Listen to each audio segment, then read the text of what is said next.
Greetings and salutations, people. Today I want to talk about new cars versus used cars. Millions of Americans are always going to want the latest and greatest technologies when it comes to the new cars. You know, with the 8 to 10 inch touchscreens and, cooling seats and all the amenities. The problem with the issue with the new cars is they have so many different sensors that if one of the computer's module breaks down, the other one will be hard to communicate, and it'll basically be finicky.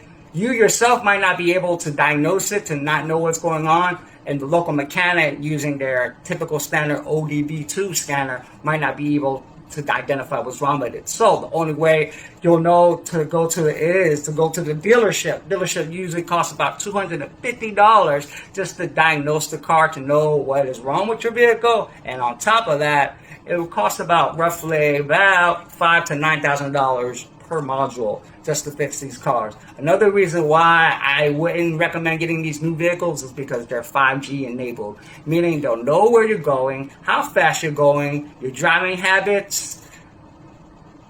Boy, they even have video cameras, so they'll know who's driving, who's in the car. And you talk about you want privacy, invasion of privacy, or lack of, think about that.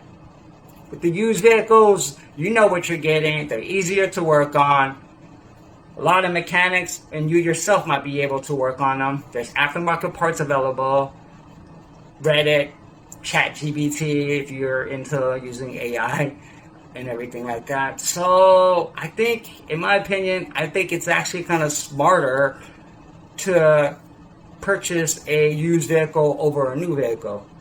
Unless you want the latest and greatest technology. You want the government knowing where you're going at all times, what you're doing, they're spying on you, and all this stuff. So, do you really want that for you? Think about that.